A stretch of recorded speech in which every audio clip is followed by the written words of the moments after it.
হয়, ভাদমহীয়া অহা আবতৰীয়া বানে এতিয়া তছনছ কৰিছে গোলাঘাট জিলাৰ প্ৰায় ৭০খনকৈ গাঁও। ইতিমধ্যে বানত বিধ্বস্ত হৈছে খুমটাই বিধানসভা সমষ্টিৰ অন্তৰ্গত মৰঙী মৌজাৰ বহুকেইখন গাঁও। পৰিৱেশটো কামৰান জয়ন্ত ফুকনে দেখুৱাব।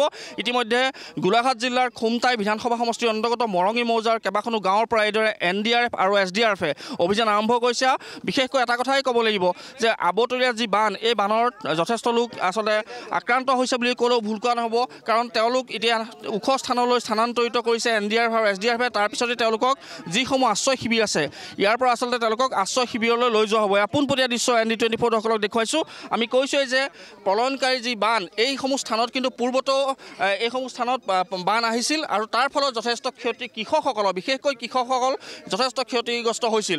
আমাৰ লগত স্থানীয় লোকসকল আছে, আমাৰ লগত ইয়াৰ চৰকাৰী বিষয়া আছে, তেওঁলোকৰ পৰা জানিবলৈ চেষ্টা কৰিম। আপোনাৰ ওচৰলৈ আহিছোঁ যে প্ৰলয়নকাৰী বানে এক প্ৰকাৰ হাহাকাৰ সৃষ্টি কৰিছে, বিশেষকৈ খুমটাই বিধানসভা সমষ্টিৰ অন্তৰ্গত মৰঙী মৌজা। কি ক'ব? চাওক, আমাৰ খুমটাই বিধানসভা সমষ্টিৰ প্ৰায় বৃহত্তৰ মৰঙী অঞ্চলৰ 25খনৰো অধিক গাঁও এতিয়া বানৰ তলত আছে। 10,000ৰো অধিক কৃষিভূমি, সপোনৰ কৃষিভূমি, যাৰ একমাত্ৰ উৎপাদনৰ মাধ্যমটো হৈছে খেতি, আৰু খেতি পথাৰবিলাক এতিয়া সকলোখিনি আমাৰ পানী তলত হৈ যোৱাৰ লগে লগে কৃষকৰ এতিয়া সৰ্বশ্ৰান্ত হৈ পৰিছে। মানুহবিলাকৰ আমাৰ গৰু ছাগলী গাহৰি চব উটি গৈছে নদী বাঢ়নি পানীত। গতিকে আমি প্ৰথম কথাটো ক'ব বিচাৰিছোঁ যে নিপকু কৰ্তৃপক্ষই কোনো ধৰণৰ জাননী জাৰি নকৰাকৈ এই ধৰণে তেওঁলোকে শ্লুইচ গেট খুলি দিয়াটো আচলতে কোনো তেওঁলোকৰ যুক্তি নাই। গতিকে তেওঁলোকৰ বিৰুদ্ধে চৰকাৰ প্ৰশাসনে নিজাববীয়া গোচৰ পঞ্জীয়ন কৰি তেওঁলোকৰ ওপৰত বিহিত ব্যৱস্থা গ্ৰহণ কৰিব কাৰণে দাবী কৰিছোঁ। একে সময়তে আমি ক'ব বিচাৰিছোঁ, যদিও আমাৰ SDF NDF বাহিনী এতিয়া উদ্ধাৰ অভিযান চলি আছে, কিন্তু আমাৰ মানুহবিলাক এতিয়া বহুত মানুহ আমাৰ আবদ্ধ হৈছে। নাও যিমান পৰিমাণ হ'ব লাগিছে আৰু আহিব লাগিছে, সেই পৰিমাণে অহা নাই। আৰু আমাৰ মানুহবিলাকে এতিয়ালৈকে বহু মানুহ আমাৰ কেম্পলৈ যাব পৰা নাই, মানুহবিলাক আবদ্ধ হৈ আছে। আৰু কৈছোঁ যে আমাৰ 2 মাহৰ পিছত আমি য'ত থিয় হৈ হৈছে এই অঞ্চললৈ আমাৰ মুখ্যমন্ত্ৰী হিমন্ত বিশ্ব শৰ্মা ডাঙৰীয়া আহিছিল বছৰৰ প্ৰথমটো বানত, আৰু তেওঁ এমাহৰ ভিতৰত তেওঁক আচলতে ক্ষতিপূৰণ দিয়াৰ ব্যৱস্থা প্ৰতিশ্ৰুতি দিছিল, কিন্তু সেই ক্ষতিপূৰণ আজিলৈকে আমাৰ খেতিয়কসকলে নাপালে। আকৌ আমাৰ মানুহবিলাকে বহু দূৰ দূৰণিৰ পৰা কঠীয়া কিনি আনি পুনৰ খেতি ৰুইছিলহে। এতিয়া ধান সজাল ধৰাৰ পিছতে পুনৰ আমাৰ একমাত্ৰ আমাৰ অৰ্থনৈতিক উপাৰ্জন একমাত্ৰ আহিলা ধান খেতি এতিয়া পানীত ডুবি আছে। আমাৰ কচু খেতি আমাৰ পানীত ডুবি আছে।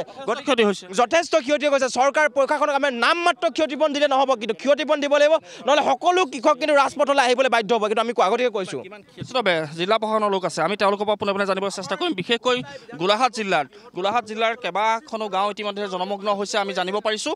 তেওঁৰ ওচৰলৈ যিহেতু আপুনি দেখিছে, প্ৰত্যক্ষ কৰিছে বা আপুনিও SDRF বা NDRFৰ লগত সহযোগ কৰিছে, যে গোলাঘাট জিলাখনত বৰ্তমান সময়ত কিমানখন গাঁও প্লাবিত হৈছে আৰু কিমান লোকক এতিয়া তেওঁলোকক ৰেস্কিউ কৰা হৈছে?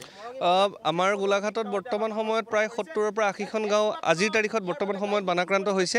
বাকী আমাৰ NDRF SDRF সংশ্লিষ্ট বিভাগ গোটেইখিনি লাগি আছে। অকণমান আগতে NDRFৰ দলৰ লগত আমাৰ স্বাস্থ্য বিভাগৰ দল এটা, কৃষি বিভাগৰ দল এটা আৰু পশুপালন বিভাগৰ দল এটা জাগাই পানী পাৰ হৈ পেলাই গৈছে। আৰু প্ৰায় গোলাঘাট জিলাখনৰ যি ৰাজচক্ৰ আছে, গোটেইকেইটা ৰাজচক্ৰৰ আমি যদি অফিচিয়েল হিচাপ চাওঁ, প্ৰায় 5-6 হাজাৰ মানুহ বানৰ দ্বাৰা আক্ৰান্ত হৈছে। বাকী আমি পশুধনৰ পৰা আৰম্ভ কৰি মানুহেই হওক, যোৱা কালিৰ পৰা আমি একেলগে চেষ্টা কৰি পেলাই মানুহখিনিক ৰেস্কিউ কৰি আছোঁ। ওচৰ চুবুৰীয়া গাঁৱৰ মানুহেও যথেষ্ট হেল্প কৰিছে। গতিকে আমাৰ সদ্যহতে আমি এইটোৱে চেষ্টা কৰিছোঁ যে মানুহখিনিক ওখ স্থান, নিৰাপদ স্থান বা আশ্ৰয় শিবিৰ, আমাৰ বহুকেইটা আশ্ৰয় শিবিৰ আজি আমি মৰঙী ৰাজচক্ৰৰ যদি কথা কওঁ, প্ৰায় 10টাতকৈও অধিক আমি যিটো আমাৰ আশ্ৰয় শিবিৰ স্থাপন কৰিছোঁ। মানুহখিনিক ৰিলিফ দিয়াৰ ব্যৱস্থা যিখিনি আমি জিলা প্ৰশাসনৰ তৰফৰ পৰা যিমানখিনি পাৰি আমাৰ 100% দিছোঁ। আৰু ওচৰ চুবুৰীয়া মানুহ, গাঁওবাসী আৰু লগতে সংশ্লিষ্ট বিভাগখিনিও আমাক পূৰ্ণ সহযোগিতা আগবঢ়াই আছে। আমি আমাৰ ফালৰ পৰা সতৰ্কতামূলক ব্যৱস্থা হওক, বিদ্যুৎ বিভাগৰ ফালৰ পৰা হওক বা যিখিনি সতৰ্কতামূলক যিখিনি জাননী আছে সেইখিনি আমি সময়ে সময়ে জাৰি কৰি আছোঁ। আৰু এইখিনি সময়ত কমিউনিকেশ্যনটো আমি যিমান পাৰি একদম ৰুট লেভেললৈ সেইখিনি কমিউনিকেশ্যন কৰিবলৈ চেষ্টা কৰিছোঁ। জিলা প্ৰশাসনৰ লোকে ইতিমধ্যে সদৰি কৰিছে, যিহেতু গোলাঘাট জিলাখনত মই কৈছোঁ যে প্ৰায় 70খনতকৈ অধিক গাঁও কিন্তু জলমগ্ন হৈ আছে, যাৰ ফলত বহু পৰিয়ালৰ লোক কিন্তু এতিয়াও বানত আবদ্ধ হৈ আছে।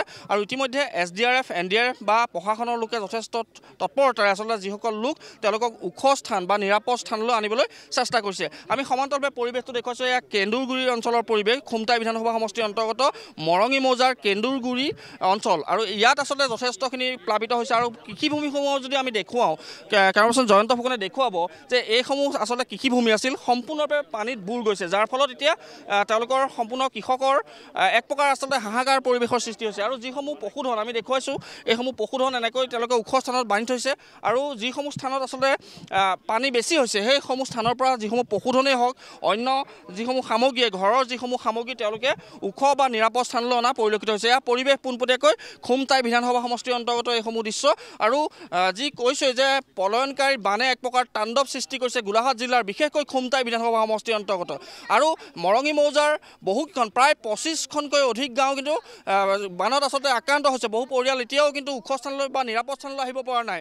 এয়াই পৰিৱেশ ইতিমধ্যে আমি কৈছোঁ। আৰু এনেদৰে দেখিবলৈ পোৱা গৈছে গোলাঘাট জিলাৰ বিভিন্ন প্ৰান্তত এতিয়া ভটিয়া বানৰ তাণ্ডৱ। 70খনতকৈ অধিক গাঁও পানীৰ তলত আছে। আৰু সমান্তৰালকৈ আজিও অপৰিৱৰ্তিত পৰিস্থিতিত আছে দৈয়াঙৰ বান পৰিস্থিতি। বৃদ্ধি পাইছে দৈয়াং নদীৰ জলস্তৰ।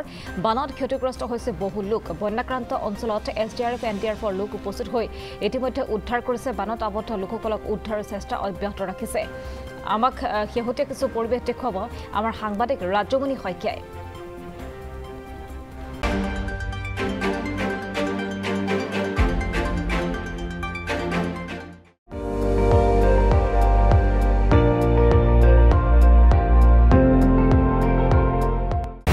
আপুনি চাই আছে ND24 সৰ্বশ্ৰেষ্ঠ নহয় সৰ্বোত্তমৰ দৌৰ।